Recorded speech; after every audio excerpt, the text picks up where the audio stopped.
Assalamualaikum warahmatullahi wabarakatuh. Waalaikumsalam warahmatullahi wabarakatuh. Ya, kita mulai aja ya untuk perkuliahan farmakoterapi 3. Ini untuk pertemuan pertama kita sesudah UTS.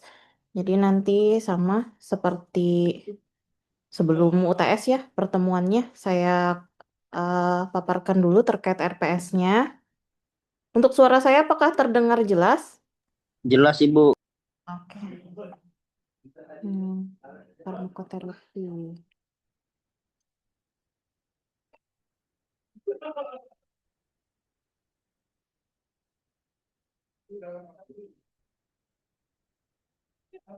RPS farmakoterapi.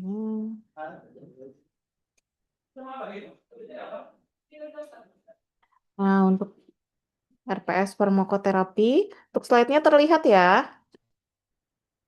terlihat Bu. Ada dari 9 sampai pertemuan 15, kemudian UASnya di pertemuan 16 nanti. Untuk hari ini kita membahas pertemuan 9 10. Nanti pertemuan terakhir sepertinya baru kita membahas pertemuan 11 dan 13 itu jadi satu pertemuan terkait gangguan obstetrik. Kemudian pertemuan 14 lalu terakhir nanti pertemuan 15 tentang RA dan GOUT. Jadi hari ini kita akan membahas terkait terapi gangguan prostat dan terapi disfungsi ereksi. Oke, kita langsung saja. Untuk teman-teman yang belum bergabung, boleh diinfokan bahwa perkuliahan akan segera dimulai ya. Oke, tunggu sebentar ya. Saya tutup pintu dulu karena di saya di pelayanan. Jadi,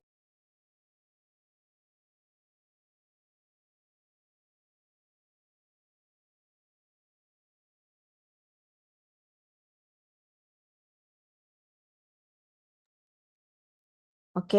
eh, untuk kameranya saya matikan ya supaya kita bisa fokus ke anu saja, ke slide saja. Kita mulai dari yang pertama.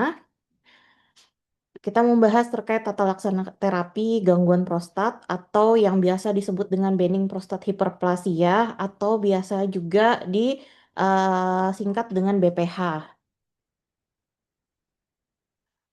Untuk yang rumah sakit atau apotik yang mungkin di tempatnya, di sekitar tempatnya gitu ya, atau di rumah sakitnya ada menerima dokter spesialis urologi, biasanya banyak nih keluar terkait dengan obat-obat yang terkait dengan BPH ini. Terutama biasanya saya waktu pertama kali di rumah sakit gitu ya, agak-agak tidak familiar dengan obat-obatannya karena obat-obatannya jarang. Obat-obatannya sebenarnya itu-itu aja, tamsulosin, biasanya dutasterid di rumah sakit juga terutama untuk BPJS dikasihnya itu buat pasien kronis untuk pemakaian 30 hari biasanya juga dikasihnya tamsulosin sama dutasterid. Tapi karena awal-awal nggak paham nih kira-kira fungsinya untuk apa ya. Kadang-kadang ada pasien yang ngomong nanya gitu, ini yang bisa mengecilkan prostat yang mana obatnya gitu. Terus bagusnya kira-kira digunakannya kapan? Nah, itu pertanyaan-pertanyaan sering diajukan oleh pasien yang datang ke urologi yang mengalami BPH ini. Oke, kita langsung saja. Apa sih BPH itu? Jadi BPH merupakan kelainan histopatologis di mana terjadi hiperplasia. Hiper itu berlebihan, plasia itu selnya jadi membesar. Sel-sel stroma dan sel-sel epitel kelenjar prostat. Nah, ini kalau kita belajar di sebelumnya ya, kita belajar terkait dengan apa namanya gangguan perkemihan ya, inkontinensia urin. Nah, kita pasti sudah mengenal yang namanya prostat ini. Ini uretra, kemudian kalau normal urine flow, biasanya dia bisa dengan mudahnya keluar. Kalau misalnya terjadi BPH, yang namanya BPH berarti tisu atau jaringan di sekitar prostat itu membesar, sehingga untuk urin secara normal itu bisa keluar akan terganggu. Jadi urine flow-nya restricted karena ada pembesaran jaringan dari prostat. Kita lanjut. Untuk epidemiologinya, ini BPH ada pembesaran prostat yang jinak. Jadi biasanya bukan keganasan ya.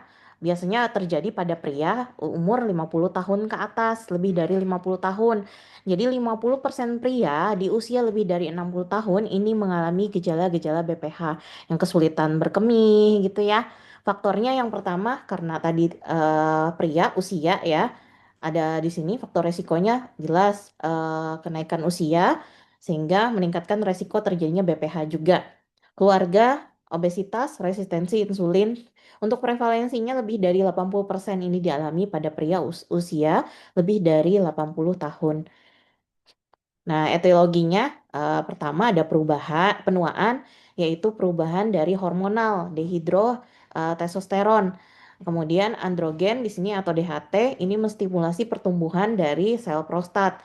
Faktor genetik juga bisa berpengaruh menyebabkan peradangan kronis pada prostat, yang mana peradangan itu salah satu ciri-cirinya adalah terjadi pembesaran. Kemudian gaya hidup dari diet tinggi lemak atau kurang olahraga, kemudian gangguan metabolik seperti adanya diabetes, kemudian sindrom metabolik lain.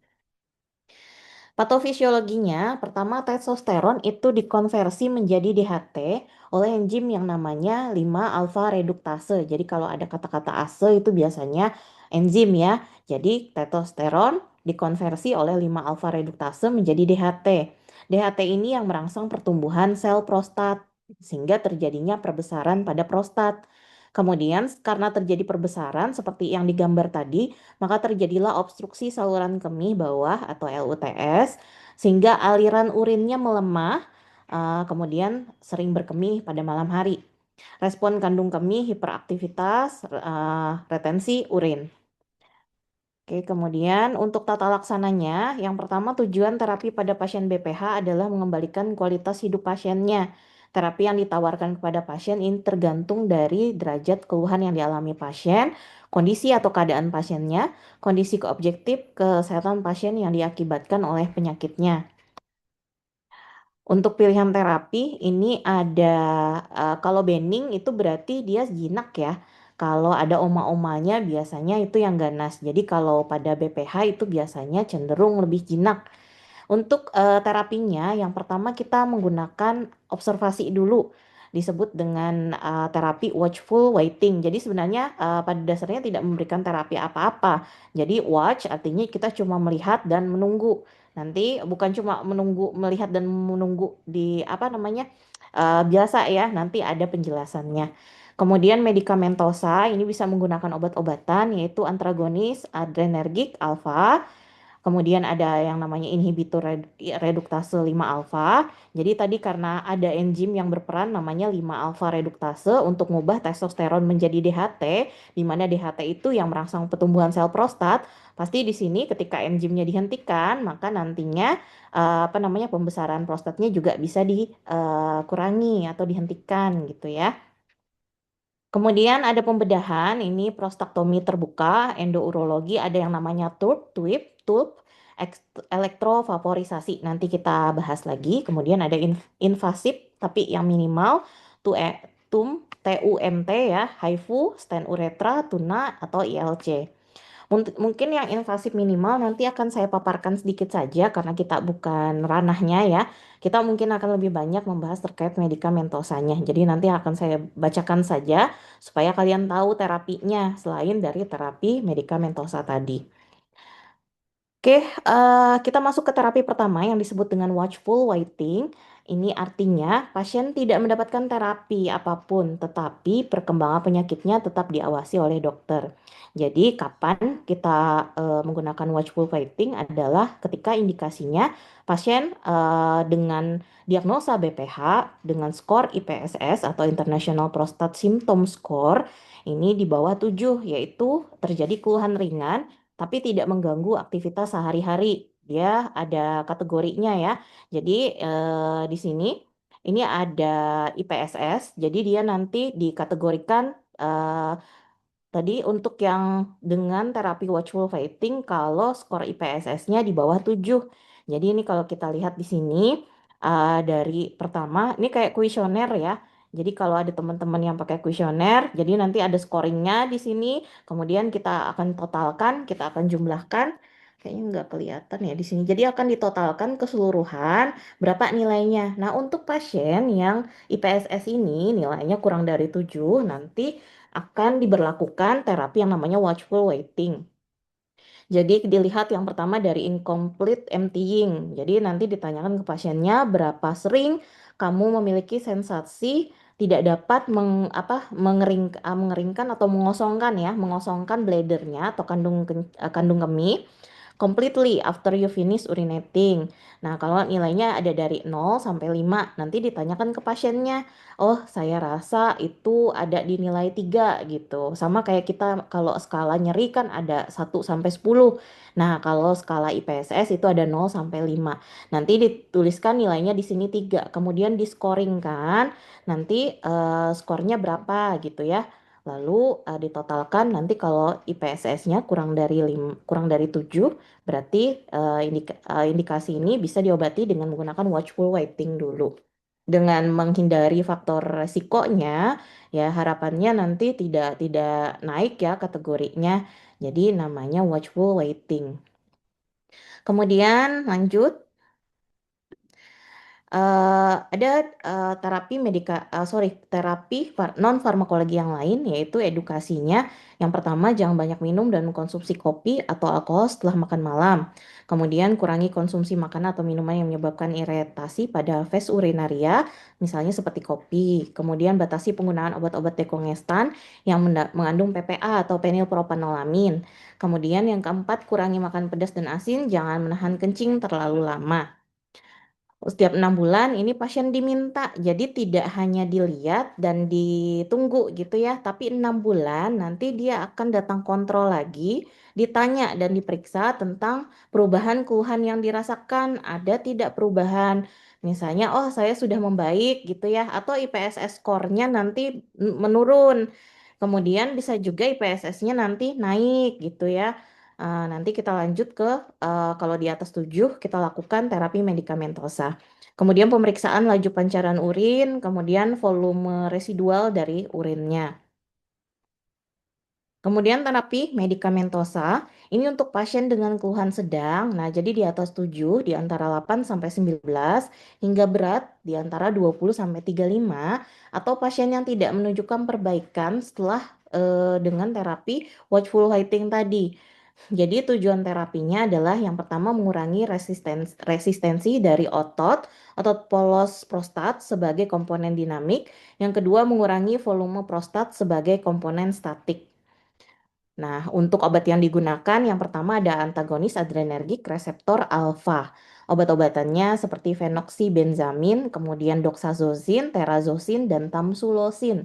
Nah, diingat kalau ada tam, saya memudahkan untuk mengingatnya. Jadi BPH itu terapinya ada dua, biasanya dutasterid. Nah, ini inhibitor 5 alfa reduktase dan antagonis adrenergik. Jadi tam yang ada kata-katanya tam, am-am seperti ini, maka menggunakannya paling bagus malam hari karena dia bisa menyebabkan relaksasi otot polos di sekitar prostat. Jadi yang namanya adrenergic reseptor alfa itu reseptornya tidak cuma di prostat, dia juga ada di pembuluh darah. Jadi obat-obatan ini bisa juga melonggarkan melebarkan pembuluh darah gitu ya. Jadi bukan cuman hanya di prostat tapi juga ada di pembuluh darah untuk reseptor adrenergik ini, adrenergic alfa. Jadi tadi fenoxibenzamin yang paling sering doxazosin, terazosin, dan tamsulosin. Ini 3 macam, biasanya dipilih salah satu. Kemudian ada yang kedua, ini obatnya adalah inhibitor 5 alfa reduktase. Dia menghambat enzim tadi yang merubah testosteron menjadi DHT. Jadi karena diblok enzimnya sehingga DHT tidak terbentuk, sehingga harapannya prostatnya hiperplasia prostatnya bisa terhenti. Obat golongan ini adalah finasterid dan dutasterid contohnya. Kemudian ada juga pengobatan dengan menggunakan fitofarmaka. Cuman memang karena dalam fitofarmaka itu masih banyak zat aktif, biasanya ya hanya empiris ya, tidak bisa melebihi obat-obatan yang memang sudah terbukti untuk penanggulangan BPH-nya. Jadi kalau mau biasanya dikombinasikan, tapi saran saya kalau misalnya masih dalam pengobatan obat-obatan atau agonis adrenergik atau inhibitor 5 alfa, maka penggunaan fitofarmakanya harus diawasi juga oleh tenaga medis atau oleh dokternya. Kemudian, nah ini tadi kita bahas lebih lanjut terkait antagonis adrenergik reseptor alfa. Jadi dia mengurangi resistensi otot polos.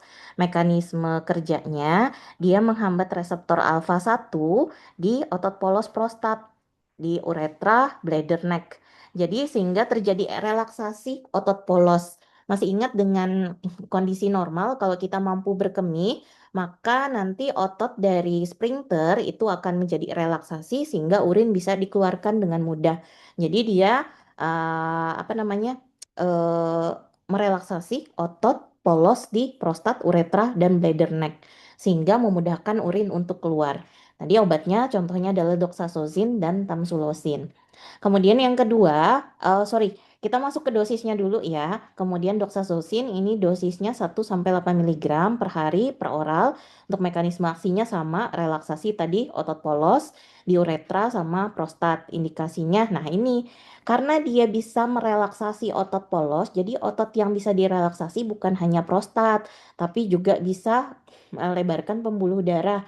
Sehingga karena tadi apa reseptor adrenergik alfa ini bukan cuma di otot polos prostat, tapi juga di pembuluh darah. Jadi indikasinya selain BPH bisa juga untuk hipertensi. Kontraindikasi hipersensitivitas terhadap doxazosine, kemudian efek sampingnya hipotensi postural karena dia melebarkan pembuluh darah bersifat sebagai vasodilator sehingga terjadi penurunan tekanan darah. Akibatnya ada hipotensi postural, pasiennya bisa sakit kepala, kelelahan, vertigo maupun edema. Kemudian, oke, dos level 1, oh ini aman aja. Jadi, ada tingkatannya memang dos level 1, 2, 3, 4, nggak perlu dijelaskan ini. Kemudian kita masuk ke tamsulosin. Untuk tamsulosin ini dosisnya ada 0,4 mg PO per oral 1 kali sehari aja, 30 menit after same meal each day. Jadi, biasanya saya suruh untuk minumnya malam hari karena dia bersifat relaksasi dan memang paling bagusnya malam hari. If response is inadequate, jadi kalau responnya tidak adekuat, maka setelah 2 sampai 4 minggu dosisnya bisa dinaikkan sampai 0,8 mg 1 kali sehari tetap. Kemudian mekanisme aksinya sama seperti doxazosine, indikasinya gangguan miksi pada BPH, gangguan perkemihan, kontraindikasinya pada gangguan fungsi ginjal, insufisiensi liver berat. Kemudian untuk efek sampingnya pusing, sakit kepala, gelisah, hipotensi ortostatik sama. Jadi hipotensi ortostatik tuh kalau kita dari posisi apa duduk kemudian tiba-tiba berdiri gitu ya. Itu biasanya apa kunang-kunang. Jadi tekanan darahnya turun. Nah, itu ortostatik. Kemudian takikardi. Kalau taki itu cepat, kalau bradikardi itu lambat. Jadi takikardi itu denyut jantungnya cepat. Kemudian palpitasi. Nah, kemudian obat yang kedua disebut dengan inhibitor 5 alfa reduktase. Jadi dia karena ada kata-kata ase berarti dia menghambat enzimnya yang mengubah testosteron menjadi DHT. Jadi di sini untuk menurunkan atau mengurangi volume prostatnya. Jadi dosisnya 5 mg per hari per oral, kemudian diases atau di asesmen responnya setelah penggunaan 12 minggu sampai dengan 6 bulan. Untuk mekanisme aksinya tadi inhibitor selektif enzim yang namanya 5 alfa reduktase, yaitu enzim intrasel yang mengubah testosteron menjadi DHT. Jadi dia mengurangi sintesis dan proliferasi sel. Jadi finasterid atau dutasterid itu bisa digunakan pagi hari, malam hari tidak masalah. Jadi kalau pasiennya nanya, ini yang mana obatnya yang untuk menurunkan volume prostat? Nah, yang untuk mengurangi atau menurunkan volume prostatnya adalah golongan inhibitor 5 reduktase. Biasanya yang ditanggung BPJS itu dutasterid ya, dutasterid. Jadi dutasteridnya nanti bilang ini bisa mengecilkan volume prostatnya. Untuk indikasinya BPH, kontraindikasinya hipersensitivitas, kehamilan, kemudian efek sampingnya impoten, penurunan libido dan volume ejakulasi, nyeri maupun tegang payudara. Kemudian ada penggunaan fitofarmaka yang beberapa fitofarmaka ini mempunyai efek empiris untuk BPH. Dia bisa bekerja macam-macam karena yang namanya zat aktif di dalam tumbuhan kita tidak bisa selama itu belum terstandar, maka biasanya efeknya bermacam-macam, tidak seperti obat-obatan sintesis yang memang sudah bisa kita kategorikan, oh obat ini untuk mengecilkan prostat, oh obat ini untuk melebarkan pembuluh darah. Tapi kalau fitofarmaka di dalam satu tumbuhan itu banyak zat aktif masih ya. Walaupun kadang-kadang dia sudah terstandar, tapi yaitu efeknya banyak biasanya di dalam satu tanaman. Jadi dia bisa bekerja sebagai anti estrogen, dia bisa menurunkan kadar seks hormon binding immunoglobulin. Dia juga bisa kadang-kadang menginhibisi basic fibroblast growth faktornya. Jadi faktor pertumbuhan diinhibit, kemudian epidermal growth faktornya juga diinhibit, atau menurunkan outflow resistan, bisa juga memperkecil volume prostat. Jadi kadang-kadang salah satu dari efek ini yang apa yang indikasi dari fitofarmaka. Jadi ada beberapa fitoterapi yang banyak dipasarkan. Contohnya Pygeum africanum, Serenoa repens. Jadi Pygeum ini sejenis plum, kemudian Serenoa repens ini sejenis palem-paleman. Hipoksis roperi ini sejenis potato kentang ya. Kemudian yang saya tahu kalau Radix urtica ini biasanya jelatang ada ya di Indonesia.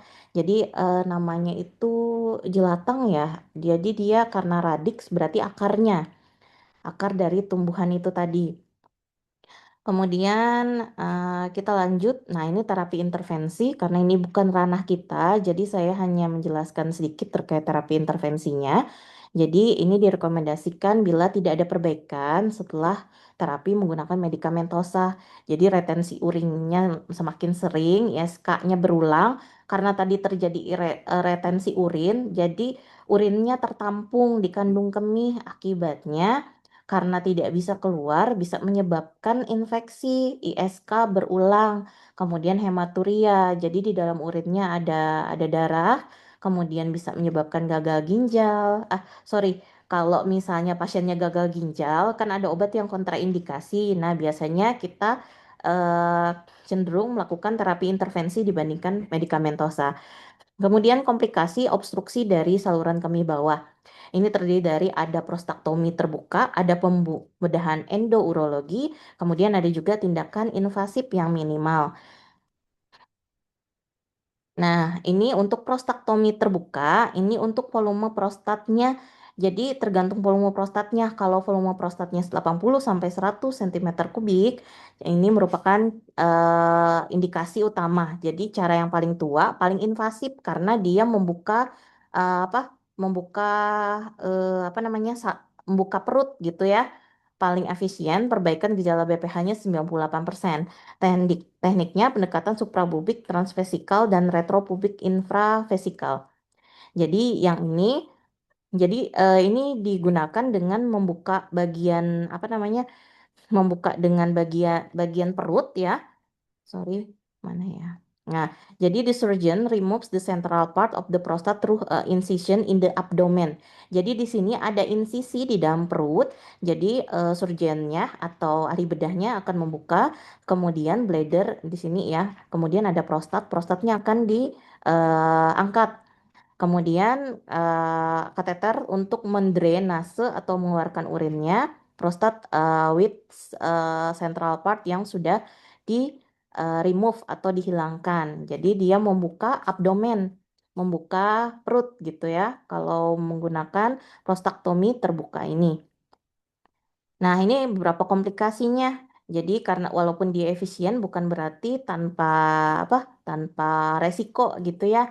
Ada kemungkinan terjadinya bleeding, perdarahan atau clot. Clot itu sumbatan setelah prosedur ya.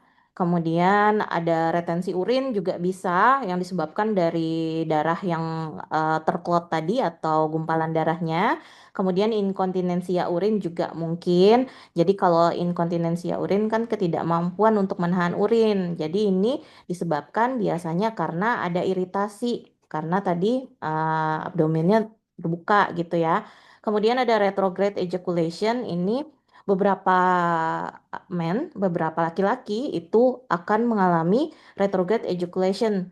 Jadi ketika semen yang harusnya keluar itu akan balik lagi arah ke bladder. Jadi ketika mixi atau ketika berkemih nanti semennya akan keluar dengan urin sehingga urinnya akan kelihatan kayak berkabut cloudy in color ya. Oke, kemudian ada erectile dysfunction atau disfungsi ereksi, kemudian ada infeksi, Uretra strictur ini pasti biasanya komplikasi kalau misalnya ada yang dibuka gitu ya, ada yang dibedah. Ini common risk-nya memang seperti ini. Jangankan di perut ya, dimanapun bagian tubuh yang dibuka itu pasti ada risiko untuk infeksi.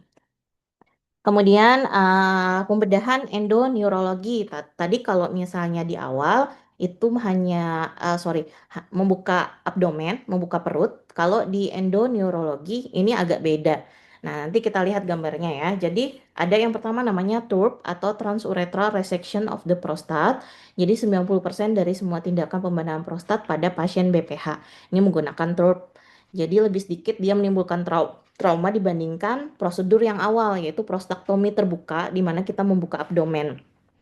Masa pemulihannya lebih singkat, jadi dia memperbaiki gejala hingga 90%, meningkatkan laju pancaran urin hingga 100%, komplikasinya sama dengan prostaktomi terbuka tadi yaitu perdarahan. Nah, kalau prostaktomi dimasukkannya alatnya lewat penis. Jadi nanti bagian prostat itu akan jaringan di prostat yang membesar itu akan dihilangkan.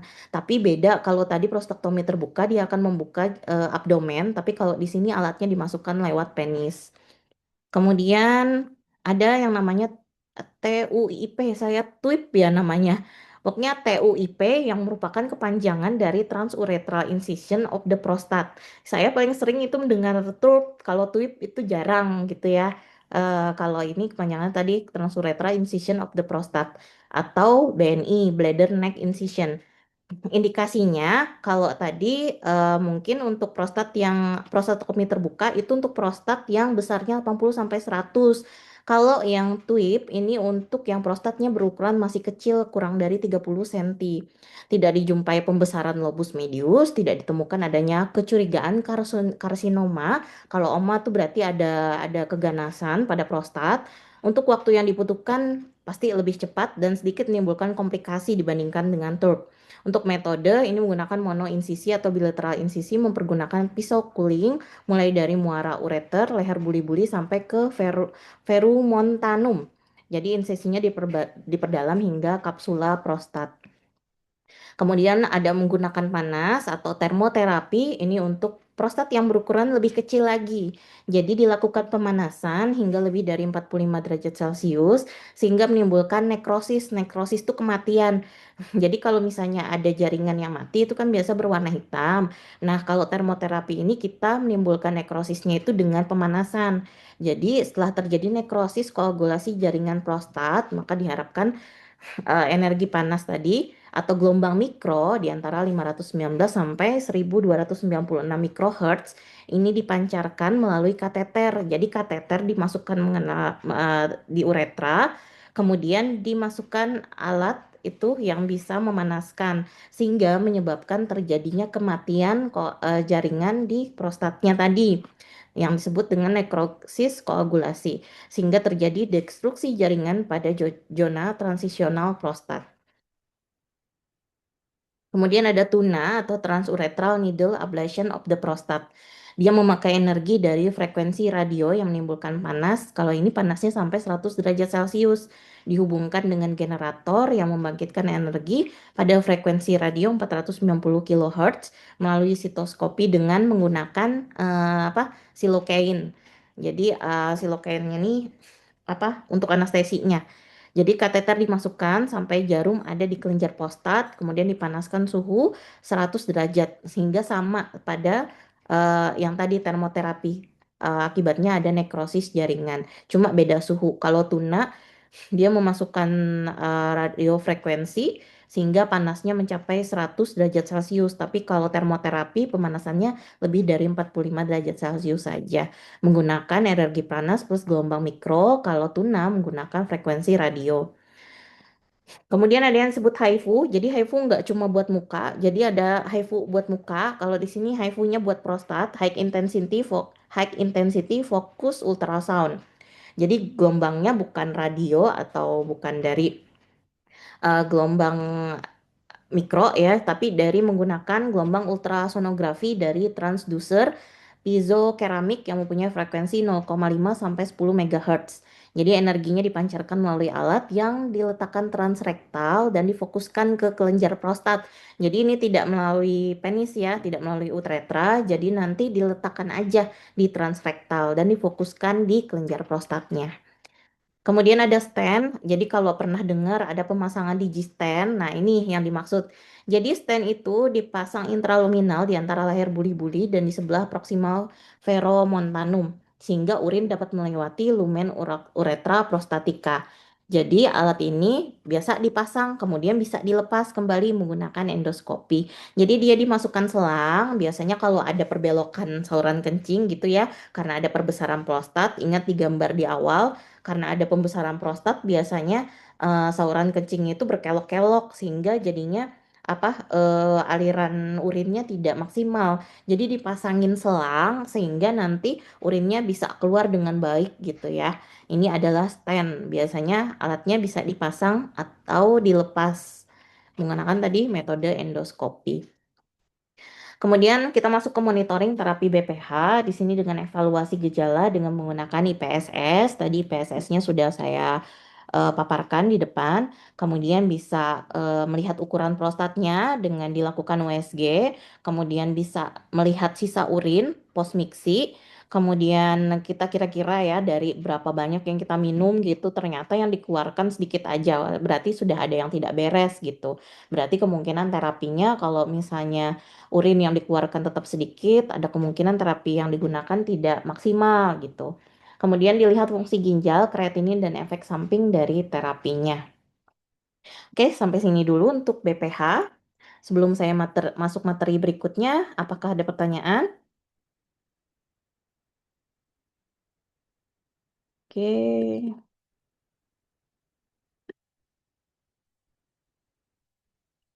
kita lanjut ya untuk materi berikutnya sepertinya karena tidak ada pertanyaan. Oke, di chat juga tidak ada. Kita masuk ke tata laksana untuk terapi disfungsi ereksi atau saya singkat saja dengan DE ya, disfungsi ereksi. Jadi ada berapa tujuan, ada poin tujuan pembelajarannya, epidemiologinya dulu, etiologi dan patofisiologi, kemudian terapi farmakologi maupun non-farmakologi, kemudian menganalisis kontraindikasi dan efek samping terapi. Nah, apa sih disfungsi ereksi? Jadi dari kata-katanya sebenarnya bisa dibayangkan ya, jadi yang disebut dengan DE itu adalah ketidakmampuan mencapai atau mempertahankan ereksi. Untuk prevalensinya biasa 40% usia lebih dari 40 tahun, kemudian 70% di usia lebih dari 70 tahun. Untuk faktor resikonya biasanya karena mengalami hipertensi, kemudian ada penyakit diabetes, obesitas, penyakit jantung, merokok maupun depresi. Untuk angka kejadian ini diperkirakan pada tahun 1995 terdapat lebih dari 150 juta pria di seluruh dunia yang menderita disfungsi ereksi. Proyeksi pada 2025 menunjukkan prevalensi sekitar naik ya 322 juta. Artinya terjadi penambahan sebanyak 170 juta penderita DE dalam kurun waktu 30 tahun.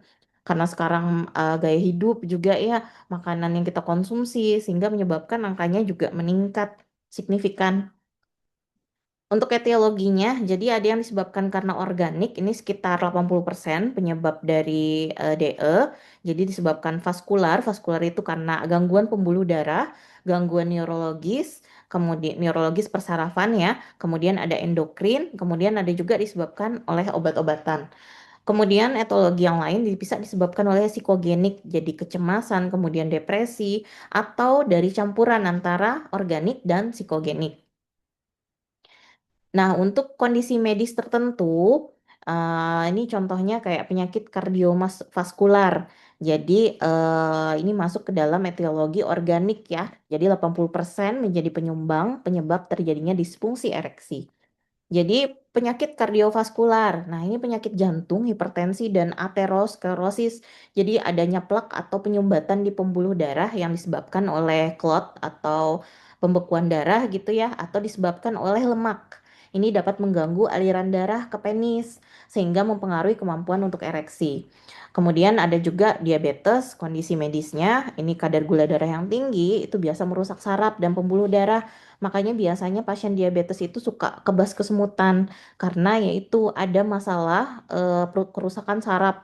Makanya biasanya dikasih gabapentin, kemudian dikasih apa? Vitamin seperti mecobalamin ya.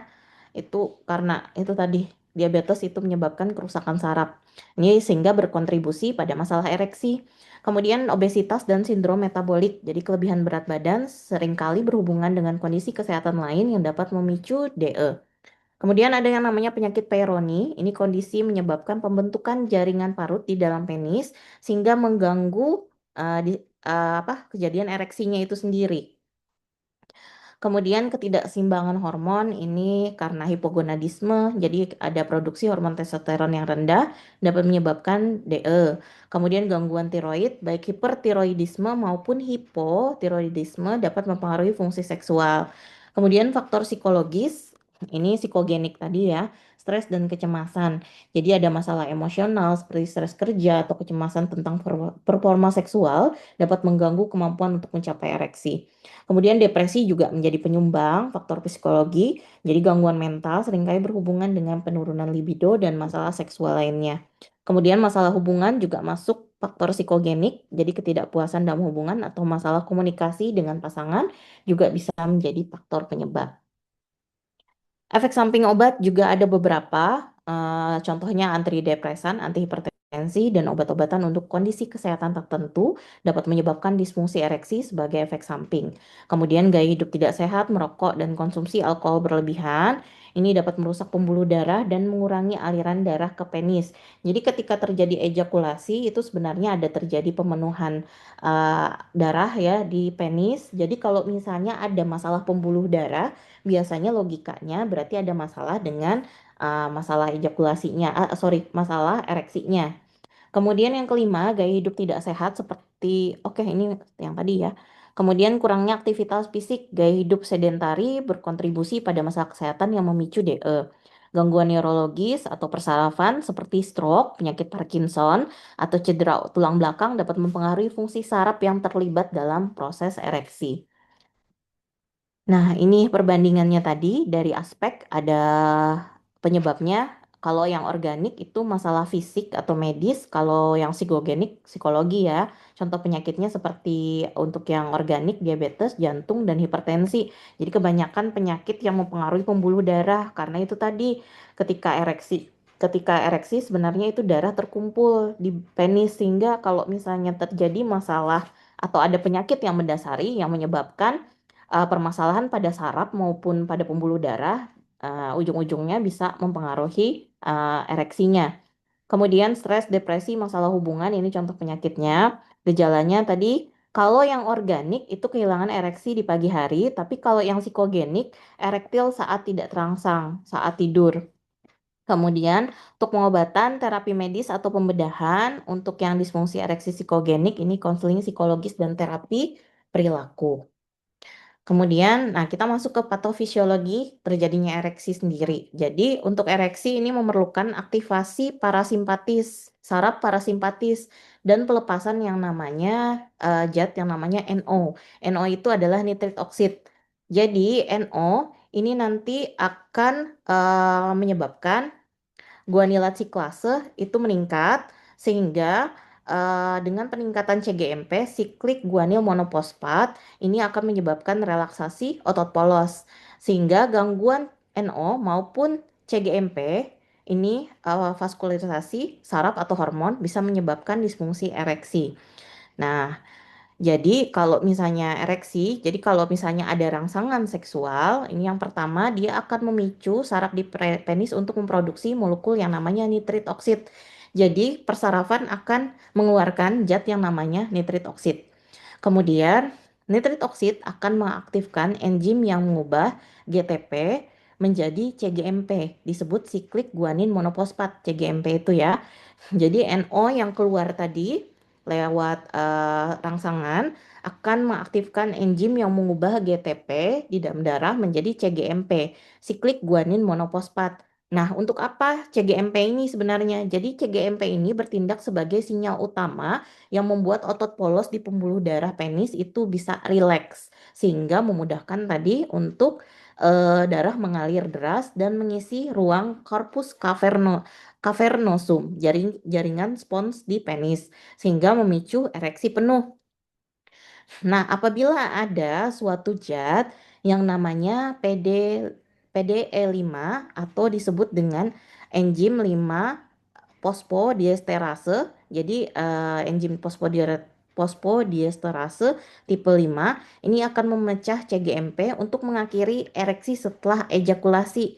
Tapi jika yang namanya enzim ini PDE5 dia terlalu aktif atau produksi CGMP-nya sedikit akibat disebabkan stres, diabetes atau faktor usia, CGMP akan hancur terlalu cepat juga.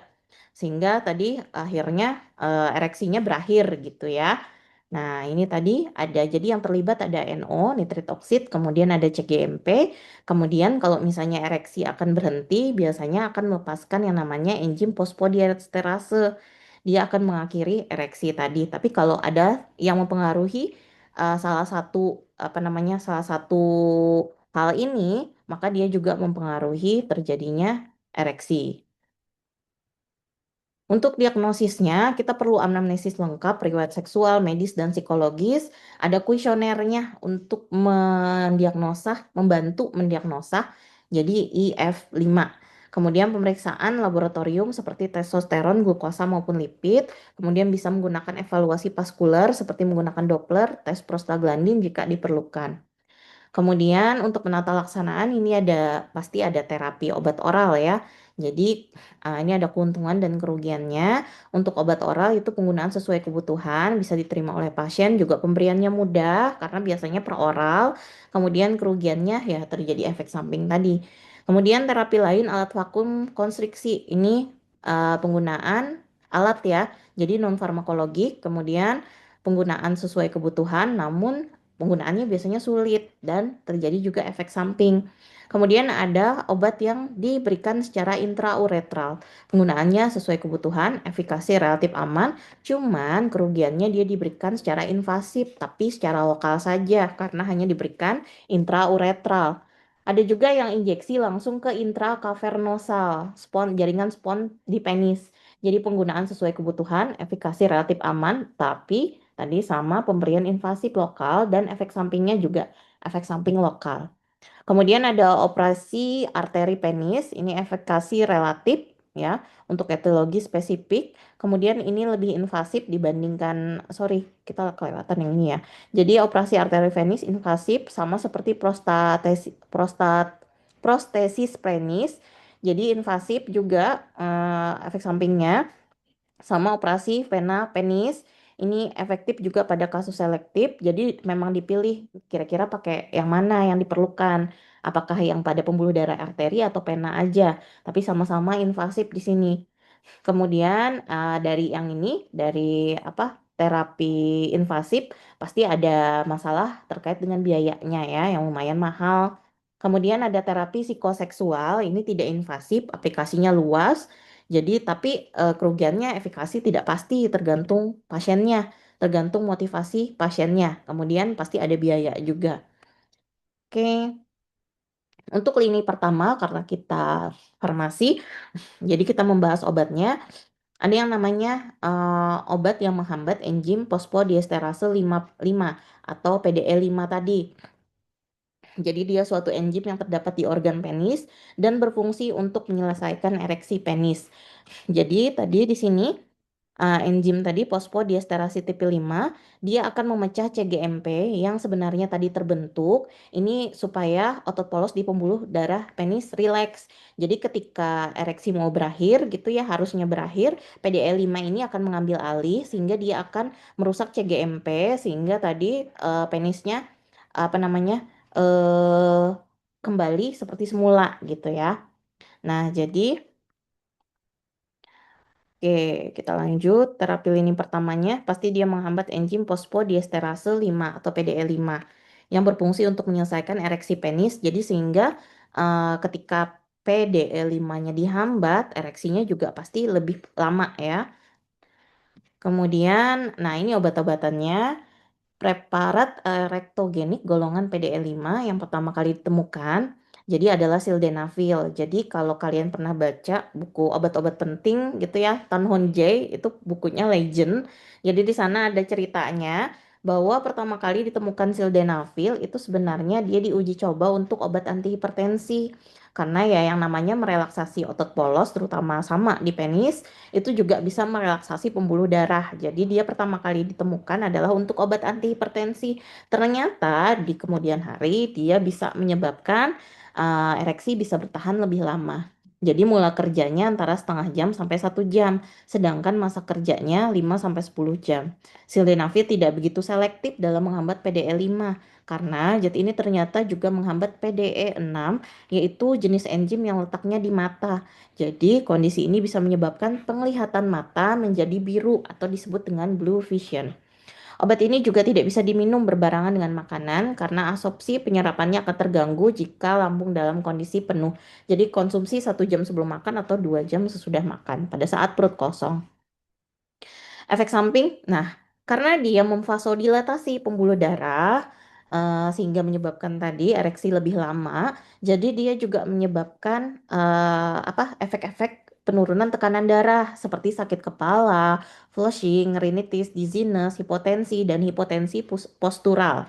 Makanya biasanya sildenafil ini tidak digabung dengan obat-obatan jantung seperti misalnya nitrogliserin golongan nitrat. Jadi saya pernah nonton film 911, saya lupa season berapa gitu ya. Jadi di situ ternyata pasien itu pakai pakai sildenafil. Jadi sildenafil ini biasa disebut dengan pil biru karena warnanya biru gitu ya. Jadi dia mengkonsumsi itu, kemudian ternyata pasien itu juga mengkonsumsi obat-obatan nitrat. Jadi ketika pasiennya pusing gitu ya, nggak sadarkan diri, maka para medisnya minta tolong temennya, tolong carikan di tempat sampahnya ada nggak kemasan obat gitu. Ternyata benar pasiennya mengkonsumsi nitrat. Jadi memang ketika diberikan bersamaan dengan nitrat, obat jantung, maka dia bisa menyebabkan efek vasodilatasinya lebih kuat sehingga menyebabkan akhirnya pasiennya tidak sadarkan diri karena terjadi hipotensi. Kemudian terjadi efek pada saluran cerna, yaitu dispepsia dan rasa panas di epigastrum. Kemudian efek gangguan visual, yaitu penglihatan berwarna hijau kebiru-biruan, silau, dan penglihatan kabur. Gejala ini berlangsung selama berapa jam, 1 sampai 5 jam, terutama terjadi pada dosis tinggi. Kemudian gangguan terhadap otot rangka seperti mialgia, nyeri otot, terutama didapati pada multiple daily dose, tetapi belum diketahui mengapa efek ini timbul. Nah, kemudian ada Vandenafil. Ini lebih selektif dalam menghambat PDE5 mengingat dosisnya tergolong kecil, yaitu antara 10 mg sampai 20 mg. Mula kerjanya lebih cepat, 10 menit sampai 1 jam. Kalau sildenafil tadi mula kerjanya setengah jam. Dengan masa kerja yang sama, 5 sampai 10 jam. Keunggulan Vandenafil adalah absorpsinya tidak dipengaruhi oleh makanan, jadi perut isi pun bisa dikonsumsi. Untuk kelemahannya akan terjadi vasodilatasi atau pelebaran pembuluh darah di hidung sehingga menyebabkan hidung tersumbat. Kemudian ada Tadalafil, ini masa kerjanya jauh lebih panjang yaitu 36 jam. Mula kerjanya sekitar 1 jam dan tidak dipengaruhi oleh makanan sehingga absorpsinya juga tidak terganggu. Kekurangannya obat ini menghambat enzim yang namanya PDE11 juga. Kalau tadi sildenafil dia menghambat PDE6 selain PDE5, kalau Tadalafil dia menghambat PDE11, enzim yang letaknya di pinggang sehingga dapat menyebabkan nyeri pinggang. Nah, kita masuk ke terapi lini kedua. Jadi untuk obat-obatan sejenis sildenafil, tadalafil, vandenafil itu bisa juga digunakan biasanya untuk apa namanya? eh apa namanya tuh? Hipertensi pulmonal, ya, hipertensi pulmonal. Jadi kalau misalnya pasien itu dari dokter jantung gitu ya, diresepkan sildenafil, vandenafil, tadalafil, kalian jangan langsung mengira kalau obat tersebut untuk disfungsi ereksi. Nanti nerima resepnya senyum-senyum, padahal pasiennya ternyata nggak ada gangguan di disfungsi ereksi, tapi memang digunakan untuk hipertensi pulmonal. Oke, kemudian terapi lini kedua. Ini terdiri dari suntikan intravenosa dan pemberian alprostadil melalui uretra. Terapi suntikan intravenosa yang diberikan. Ya, ada pertanyaan? Oke. Oke, kita lanjut ya. Terapi suntikan intravenosa yang digunakan untuk menghambat adrenoreseptor dan prostaglandin. Untuk prinsip kerja obat ini dapat menyebabkan relaksi otot polos pembuluh darah dan karvenosa yang dapat menyebabkan ereksi karena terjadi vasodilatasi peredaran pembuluh darah sehingga untuk darah itu mengisi penis itu lebih gampang sehingga terjadi ereksi. Kemudian melakukan penyuntikan secara intravenosa dan pengobatan secara intrauretra yang memasukkan gel ke dalam lubang kencing. Ada yang ditanyakan? Mohon maaf, ada yang ditanyakan? Kalau misalnya tidak ada yang ditanyakan, tolong apa mikrofonnya di mute aja ya. Oke, kita lanjut. Tadi slide saya. Nah, hilang. Oke. Nah, terapi lini ketiga yaitu diimplan. Namanya prostesis. Kalau kaki biasanya kaki buatan. Nah, tapi kalau implan pada penis sama namanya prostesis juga. Prostesis penis. Nah, tindakan ini dipertimbangkan pada kasus gagal terapi menggunakan obat-obatan atau medikamentosa atau pada pasien yang menginginkan solusi permanen untuk masalah disfungsi ereksinya. Jadi ada dua tipe prostesis yaitu semi rigid dan inflatable. Tindakan ini banyak digunakan di luar negeri, namun di Indonesia ini belum ada. Kemudian kita lanjut. Nah, untuk efek samping dari obat-obatan. Nah, ini ada yang namanya priapismus, adalah suatu keadaan yang jarang terjadi, di mana penis terus-menerus ereksi dan sakit kalau menggunakan obat tersebut. Priapismus, jadi smus itu kayak ada apa ya, kejang, kayak gitu ya, spasmus. Jadi keadaan penis yang keadaan medis yang sangat nyeri dan berbahaya, di mana penis yang ereksi tidak bisa kembali ke fase plaksid, meskipun tidak ada rangsangan fisik dan psikologis dalam waktu 4 jam. Jadi nggak kembali seperti semula ya, dia terus-menerus ereksi dan biasanya sangat sakit. Kemudian priapismus ini dipertimbangkan sebagai kegawat daruratan medis, biasanya ditangani dan kita langsung ke IGD kalau kejadian ini terjadi. Kemudian kita masuk ke terapi bedah. Ini untuk mengkoreksi disfungsi ereksi dibagikan menurut tiga kategori. Yang tadi implantasi prostesa penis, revaskularisasi penis, atau pembedahan untuk corporal veno-occlusive dysfunction atau CVOD. Nah, kita masuk ke prognosisnya. Untuk disfungsi ereksi temporer sering terjadi dan biasanya bukan masalah serius. Akan tetapi, jika DE menjadi persisten, maka efek psikologisnya menjadi lebih signifikan.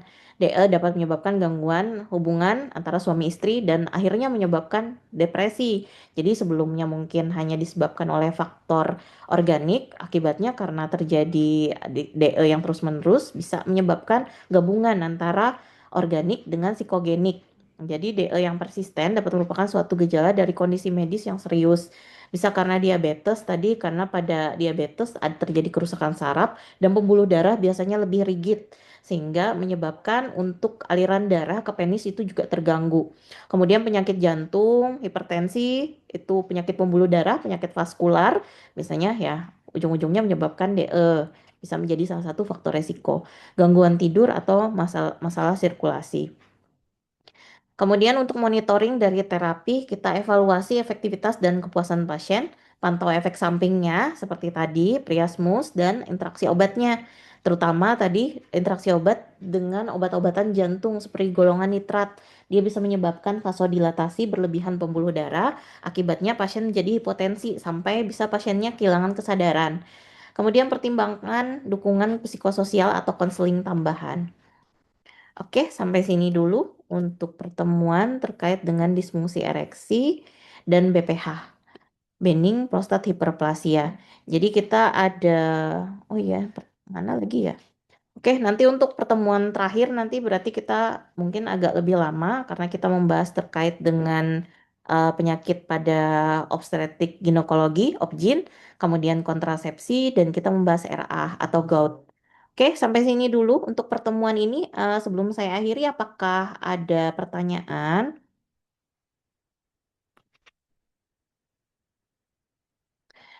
Masih sedikit kita masih sedikit mengembangkan terkait dengan materi yang sebelumnya. Materi yang sebelumnya kalau nggak salah saya terkait dengan inkontinensia urin juga ya. Jadi obatnya biasanya nggak jauh-jauh dari itu. Finasterid, dutasterid, doxazosin ya. Supaya kalian juga lebih paham lagi terkait obatnya. Lebih familiar lah nanti kalau praktek, terutama di rumah sakit banyak sekali obat-obatan seperti ini keluar. Oke, sepertinya tidak ada pertanyaan ya. Di chat juga nggak ada. Oke, saya akhiri dulu untuk pertemuan hari ini. Kalau ada salah-salah kata, saya mohon dimaafkan ya. Kita ketemu lagi satu kali nanti di pertemuan terakhir ya, sebelum UAS. Oke, wabillahi taufiq walhidayah. Wassalamualaikum warahmatullahi wabarakatuh. Waalaikumsalam Waalaikumsalam. warahmatullahi Terima wabarakatuh. kasih. Makasih banyak Ibu.